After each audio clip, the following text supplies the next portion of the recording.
Now that you're a manager, there's so much more to think about. It used to be you were responsible for your work and your deadlines, and now you're responsible for the work and deadlines of everyone on your team. You're also responsible for helping the people on your team grow and develop. That's part of a critical role of a leader. In this micro course, I'm going to show you how to use the PDP, the Professional Development Plan, to help you develop your team members. The first thing you need to do is download the template. Below this video, you'll find the template for the PDP. And we're going to walk through this here in this video. Make sure that you have a career discussion with each of your team. If you're new to this team, it's a great way for you to get to know their goals, motivations, and aspirations. Then we get to talk about what their growth paths are. There are several growth paths or ways that people can develop within their role. The first is specialization.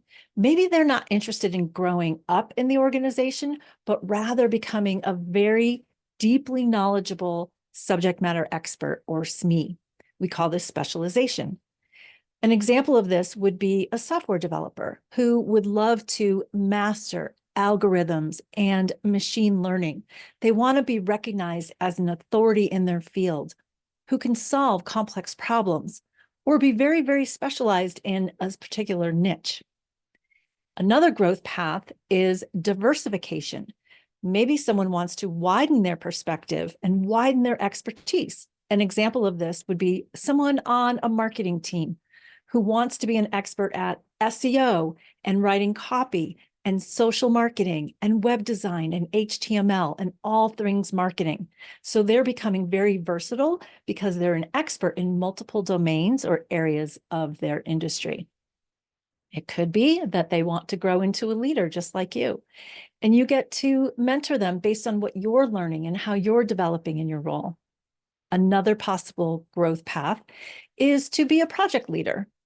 This is a great way for people to learn about different aspects of the company, because as a project manager or project leader, you have to engage with people in various areas of the company, not just your own department.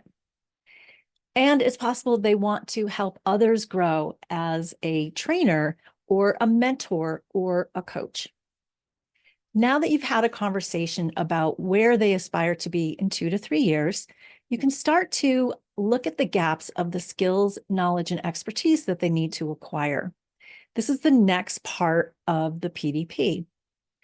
The first part is to identify the skills, the knowledge, everything that is required to be successful in that job or position they would like to be in or see themselves in 2 to 3 years.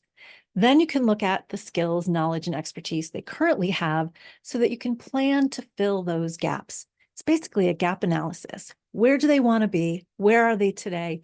And then what is the plan to fill those gaps? And again, we're going to use the PDP to do that. And here I'm going to show you some more ideas on how to develop skills.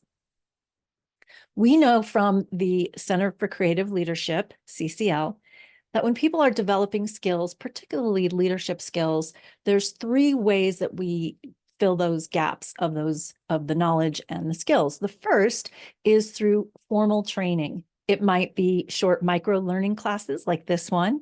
It might be an industry certification.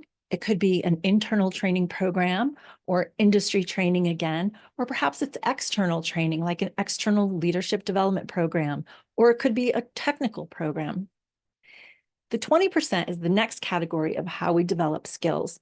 And this is through what we call social learning. We learn by how others are performing, what they say, don't say, what they do, don't do. It's also called behavior modeling. It's how we as humans naturally learn about the world. And also, it's about getting feedback on how you perform from your mentors and coaches.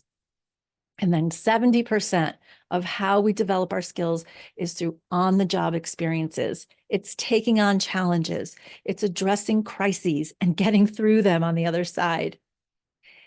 And now I'm going to present some ways for you as the leader to create opportunities on the job for people to develop.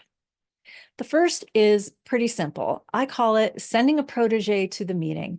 You're sending someone who is going to a meeting that you don't need to go to, so you can do other things, but that person gets to speak on your behalf, perhaps even make decisions for you and the team with constraints that you give them ahead of time, of course. But this also gives them credibility to show up in your stead and allows them to meet other people that you normally interact with. And if they do aspire to be a leader, these could be their potential peers someday. The second is to think of stretch assignments.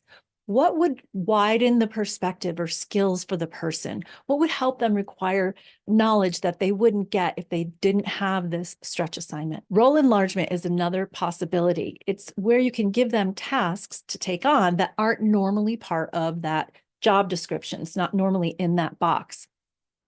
The next is to put them on a cross-functional project. This helps them to meet other people across the company, learn how other people make decisions and problem solve, and widen their network. The fifth one is what we call shadowing or peer-to-peer learning, where they get to spend an afternoon or a day or a couple of days in a department or with someone in the role that they would like to take on. Another way to help a team member expand is to simply make introductions. When people widen their network, it creates new opportunities for them. So if you can introduce them to someone who is a peer or someone you know in the company, that could be a great growth opportunity for them. A more formal opportunity is job rotation.